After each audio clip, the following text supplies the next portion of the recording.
Assalamu alaikum, this is Maria Arshad here and I welcome you to my YouTube channel Chemistry Physics. As we have started the series of elimination reactions and this is our third video.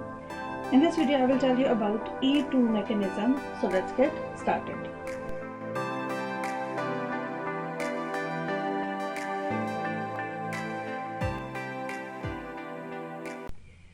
In E2 mechanism, E stands for elimination and 2 indicates the bimolecularity.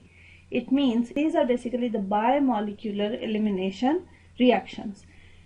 अगर हम देखें तो it is basically a single step process in which beta proton and X, that is any living group, they are lost simultaneously. For example, अगर हम यहाँ पर देखें तो एक रिएक्शन शो किया गया है जिसमें बेसिकली इसका जनरल मैकेनिज्म क्या है कि कार्बन के साथ हाइड्रोजन लगा हुआ है, बेस जो होगा एक स्टेप में बेस जो होगा वो इस प्रोटॉन को एक्सट्रैक्ट करेगा और जो लीविंग ग्रुप होगा लाइक हैलोजन वो भी क्या होगा एक स्टेप में अपने इलेक्ट्रॉन्स लेके रिमूव हो जाएगा. तो हमारे पास क्या होगा, एक ट्रांजिशन स्टेट बनेगी और फाइनली हमारे पास अल्कीन आ जाएगा. सो हम कहते हैं कि E2 mechanism it is basically a single step process जिसके अंदर बीटा प्रोटॉन जो होगा, ये बीटा हाइड्रोजन और एक्स यानी कि दूसरा वाला जो लिविंग ग्रुप है, दे विल लॉस्ट सिमल्टेनियसली. एक ही स्टेप में ये दोनों रिमूव हो जाएंगे. अगर हम इसका रेट देखें, so rate is equals to k base substrate. As we know that E2 mechanism में जस्ट सिंगल प्रोसेस इन्वॉल्व है, that will be the rate determining step. और हम देख रहे हैं कि इसमें एक ही स्टेप में बेस भी इन्वॉल्व है और जो हमारा सबस्ट्रेट है वो भी इन्वॉल्व है. सो रेट क्या हुआ, rate is equal to k base into substrate. सो इस वजह से चूंकि रेट डिटर्मिनिंग स्टेप में दो मॉलिक्यूल्स इन्वॉल्व हैं यानी कि बेस भी और सबस्ट्रेट भी, सो इस वजह से E2 मैकेनिज्म है, इट इज बायमॉलिक्यूलर. इस वजह से हम इसको E2 भी कहते हैं. अगर हम एग्जाम्पल देखें तो यहाँ पर एक कंपाउंड लिया गया है और एक स्टेप में बेस जो होगा वो हाइड्रोजन पे जाके अटैक करेगा बीटा हाइड्रोजन पे, और जब ये अटैक करेगा फिर फॉर्मेशन ऑफ पाई बॉन्ड होगी और यहाँ से लीविंग ग्रुप जो होगा वो रिमूव हो जाएगा अपना लोन पेयर लेके. तो एज अ रिजल्ट हमारे पास फाइनल प्रोडक्ट क्या बनेगा, अल्कीन बनेगा. सो कहने का मकसद ये है कि E2 is a single step process. E2 mechanism is a single step process. अगर हम थोड़ा सा कंपैरिजन देख लें ऑफ E2 एंड SN2, तो हम लोग जैसे कि E2 की बात करें कि it is a single step process, hydrogen और हैलोजन जो होंगे वो एक स्टेप में रिमूव होंगे और एज अ रिजल्ट हमारे पास अल्कीन प्रोड्यूस हो जाएगा. तो अगर SN2 देखें तो हम कहते हैं कि SN2 is also a single step process. इसमें क्या होगा कि जो हमारा न्यूक्लियोफाइल होता है वो जाके अटैक करता है कार्बन के ऊपर और लीविंग ग्रुप जो होता है वो लीव कर जाता है.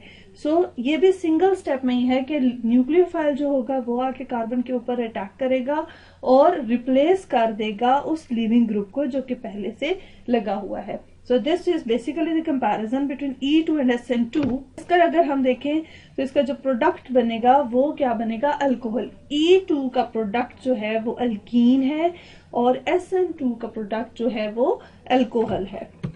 हम लोगों ने ये देख लिया कि बोथ रिएक्शंस E2 और SN2 both reactions are bimolecular और ये जो प्रोसेस है वो बेसिकली क्या, इस प्रोसेस में क्या है, सिमल्टेनियस कंसर्टेड प्रोसेस है यानी कि सिंगल स्टेप प्रोसेस है. E2 प्रोडक्ट क्या बनता है, अल्कीन बनता है, while in SN2 product is alcohol जो कि हम लोग देख चुके हैं. और हम कहते हैं कि E2 और SN2 रिएक्शंस में चूंकि सेम रिएजेंट्स होते हैं इस वजह से इन दोनों के दरमियान हमेशा से कंपटीशन रहता है. मीन अगर हम रिएक्शंस करवाएं तो चांसेस होते हैं कि एलिमिनेशन भी हो सकती है और सब्सटीट्यूशन भी हो सकती है, और या फिर ये दोनों इकट्ठे साथ साथ ही हो सकते हैं. उसके बाद अब अगर हम देखें features and stereochemistry of E2 reactions. So number 1 is positive primary kinetic isotopic effect. सबसे पहले हम ये देखेंगे कि primary kinetic isotopic effect basically क्या है. अगर मैं यहाँ पर एक रिएक्शन लूं, कोई भी अगर रिएक्शन होता है जैसे कि ये एग्जांपल में दिया गया है तो जब अल्कीन बनेगा E2 प्रोसेस को फॉलो करके, E2 मैकेनिज्म को जब एक अल्कीन बन गया, कोई रिएक्शन करते हैं, उसका एक रेट कांस्टेंट आता है। अगर ये रिएक्शन प्रोसीड करे तो इस रिएक्शन का जो रेट कांस्टेंट होगा दैट विल बी KH। अब अगर हम ये करते हैं कि इस हाइड्रोजन को रिप्लेस कर देते हैं ड्यूटेरियम के साथ, जब ये रिएक्शन प्रोसीड करेगा तो हमारे पास क्या आएगा, इसका रेट कांस्टेंट Kg। जब हम लोगों ने KH/KD करके देखा तो वो हमारे पास वैल्यू आई 7, that is a high value. इसका मतलब ये है कि हाई वैल्यू ऑफ KH/KD आई। So this is the primary positive primary kinetic isotopic effect. अब डिफरेंस क्यों आया, बेसिकली KH/KD हाई क्यों आई, क्योंकि देखें यहाँ पे क्या है, हमारे पास CH2 था, जब हम लोगों ने ड्यूटेरियम से इसको रिप्लेस कर दिया। अब अगर हम देखें, पहले KH की वैल्यू निकली, उसके बाद जब हम लोगों ने ड्यूटेरियम को रिप्लेस किया हाइड्रोजन के साथ तो क्या हुआ, हमारे पास KD आया। तो हमने ये नोट किया कि KH और KD की वैल्यू में डिफरेंस है, मींस KH और वैल्यू आई और KD और वैल्यू, जबकि चीज जो हमारा कंपाउंड था वो सारा सेम था, जस्ट ड्यूटेरियम को रिप्लेस किया।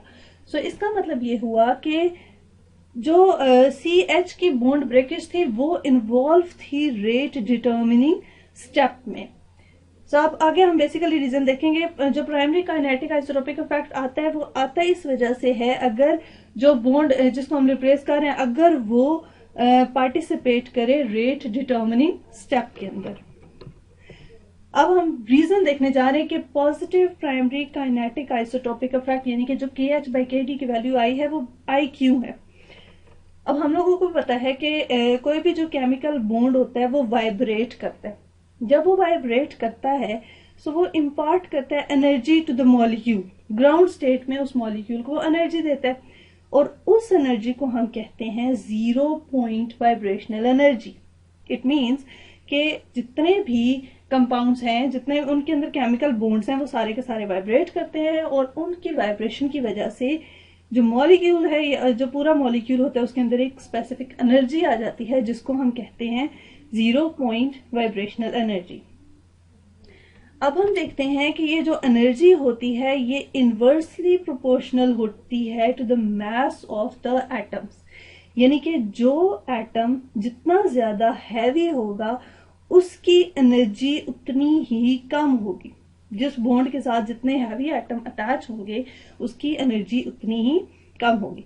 अब अगर हम यही चीज देखें ड्यूटेरियम और हाइड्रोजन के साथ, हमें पता है कि जो ड्यूटेरियम है वो हैवियर है देन हाइड्रोजन। जो वाइब्रेशनल 0 पॉइंट वाइब्रेशनल एनर्जी होगी वो ड्यूटेरियम वाले की कम होगी। क्यों? क्योंकि ड्यूटेरियम इज हैवी। हम लोगों ने ये देख लिया कि एनर्जी इज इनवर्सली प्रोपोर्शनल। अगर ड्यूटेरियम हैवी है इसकी जो एनर्जी होगी वो कम होगी। ये हम लोगों ने बोला कि CD bond will contribute to lower 0 point energy than a CH bond. CD bond की एनर्जी कम है as compare to CH bond.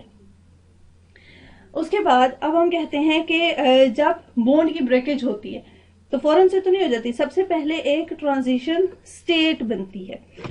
तो अब हम कहते हैं बेसिकली कि अगर जैसे कि यहाँ पे हम देख रहे हैं कि पहले कोई भी रिएक्टेंट होता है, फिर ट्रांजिशन स्टेट आती है और फाइनली क्या बनता है, प्रोडक्ट बनता है।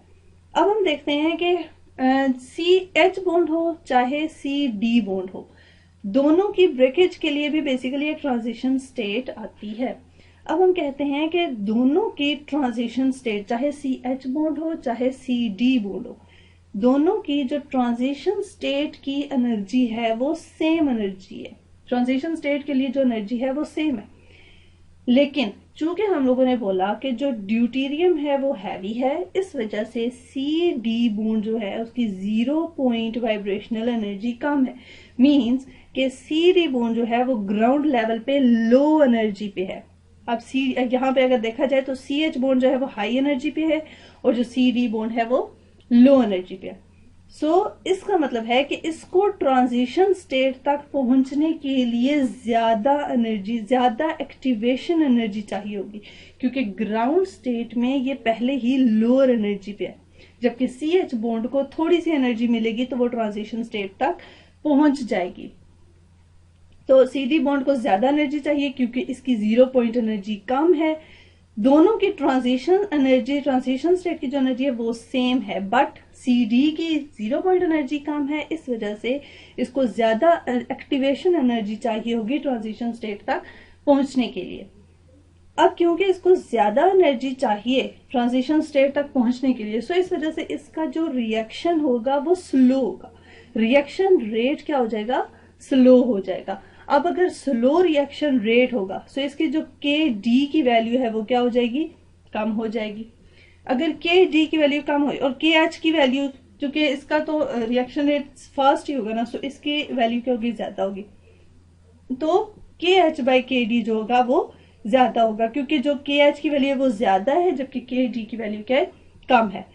तो अगर KH की वैल्यू ज्यादा है तो KH/KD हमारे पास ज्यादा वैल्यू आएगी, तो हमारे पास क्या होगा, positive primary kinetic isotopic effect आएगा। सही। उसके बाद है number second is effect of leaving group. अब हम लोगों ने देखा कि E2 रिएक्शंस के अंदर CX बॉन्ड जो है वो भी रेट डिटर्मिनिंग स्टेप में लीव करता है। सो इट मींस इसका जो लीविंग ग्रुप है उसका इफेक्ट भी होता है E2 के अंदर। सो हम ये कहेंगे कि जितना अच्छा लीविंग ग्रुप होगा उतना ही E2 मैकेनिज्म जो है वो फेवरेबली प्रोसीड करेगा। सो अगर हम देखें हेलोजेंस की सीरीज में देखते जाए, फ्लोरीन, क्लोरीन, ब्रोमीन और आयोडीन है, सो हम कहेंगे कि iodine is the good leaving group. तो इसका ये जो होगा ये ज्यादा प्रेफरेबली E2 मैकेनिज्म के थ्रू प्रोसीड करेगा एज कंपेयर टू अदर्स, और जो फ्लोराइड है it is a bad leaving group. उसके बाद number third is stereo specific. हम कहते हैं कि जो E2 रिएक्शंस होते हैं वो स्टीरियो स्पेसिफिक होते हैं। स्टीरियो स्पेसिफिक होने का मतलब ये है कि दो तरह के आइसोमर्स बनते हैं रिएक्शंस के थ्रू, और ज्यादा अमाउंट में वो बनेगा दैट इज स्टेबल।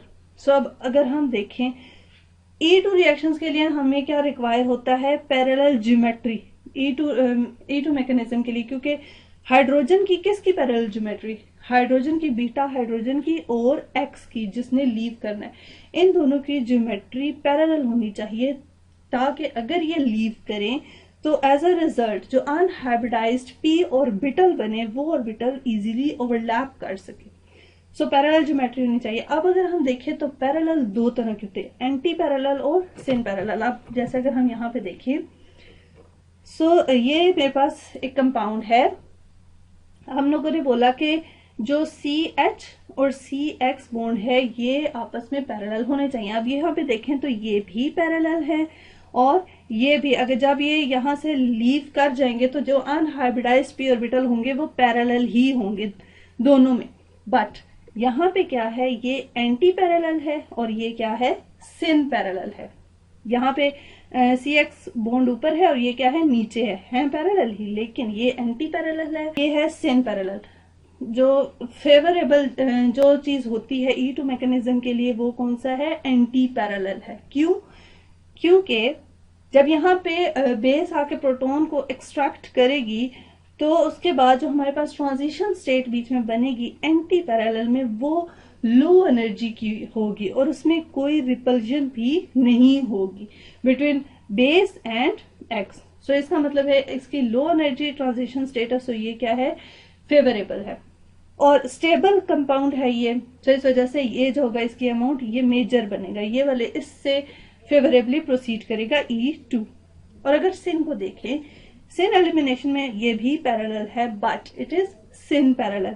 तो जो इसके ट्रांजिशन स्टेट बनेगी इसमें क्या होगा कि ये जो बेस है और जो लीविंग ग्रुप है इनके अंदर क्या होगी, इलेक्ट्रोस्टैटिक रिपल्जन होगी, या और इलेक्ट्रॉनिक रिपल्जन भी हम कह सकते हैं, क्योंकि बेस के पास भी अपने इलेक्ट्रॉन्स हैं और जो लीविंग ग्रुप जिसने लीव करना है उसके पास भी अपने इलेक्ट्रॉन्स हैं। सो इलेक्ट्रॉनिक रिपल्जन्स भी इनके अंदर आ जाएंगी। सो दैट्स व्हाई ये जो ट्रांजिशन स्टेट है that is high energy transition state, और इसके अंदर इलेक्ट्रोस्टैटिक रिपल्जन भी होगी। So that's why E2 mechanism होते हैं उसमें सिन एलिमिनेशन इतनी फेवरेबल नहीं होती। उसके बाद है number fourth is structural influence. अब हम देखते हैं अगर E2 और E1 को आपस में कंपेयर करके बात करें तो E1 में हम कहते हैं कार्बोकेटाइन की फॉर्मेशन होती है।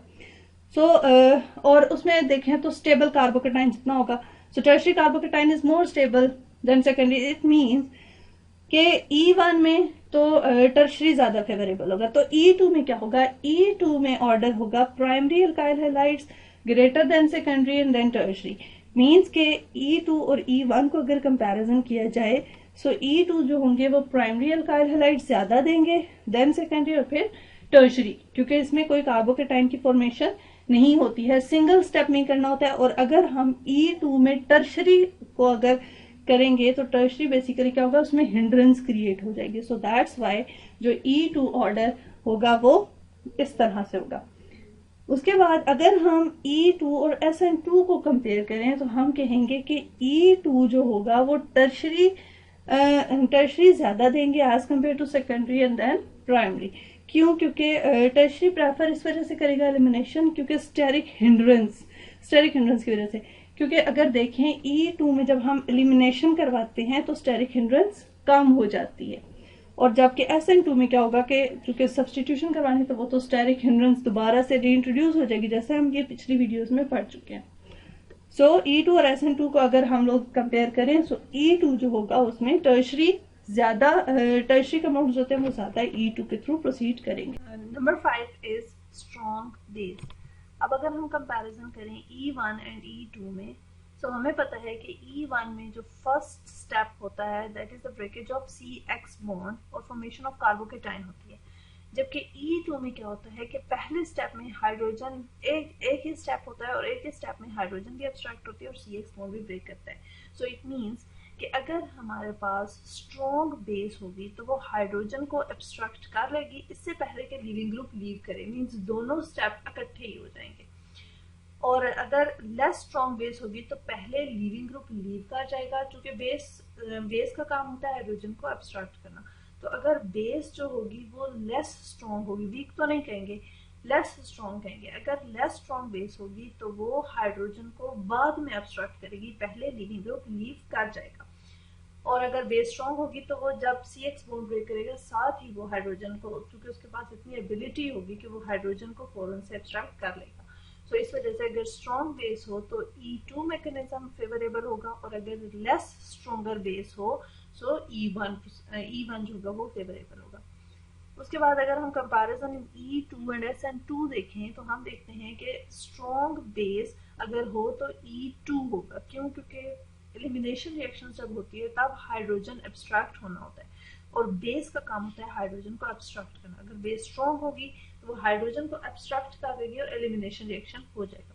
लेकिन अगर हमारे पास वीक बेस होगी तो उसमें क्या होगा कि हाइड्रोजन एब्स्ट्रैक्ट नहीं होगा, बल्कि क्या होगा कि वो जाके सब्सटीट्यूट हो जाएगी। मींस हाइड्रोजन को, चूंकि वो बेस वीक है सो वो हाइड्रोजन को एब्स्ट्रैक्ट नहीं कर सकेगी, बल्कि क्या होगा कि न्यूक्लियोफाइल जो होगा वो आके सब्सटीट्यूट हो जाएगा।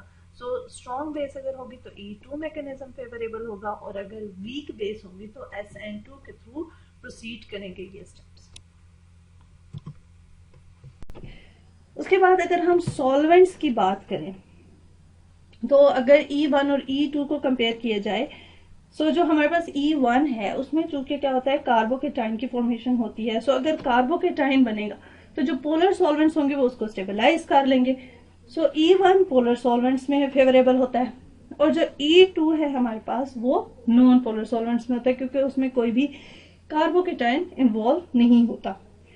उसके बाद अगर हम SN2 और E2 को कंपेयर करें सो जो पोलर सॉल्वेंट्स होते हैं वो फेवर करते हैं SN2, और जो नॉन पोलर सॉल्वेंट्स होते हैं वो फेवर करते हैं E2। हम एक्वस KOH यूज करें तो वो हमें अल्कोहल देगा, और अगर हम अल्कोहलिक KOH यूज करें तो वो हमें अल्कीन देता है। So this was all about E2 mechanism. I hope so कि आप लोगों को समझ आ गई होगी। So give a big thumbs up to my video if you like it. Stay tuned, subscribe to my channel. Thanks for watching.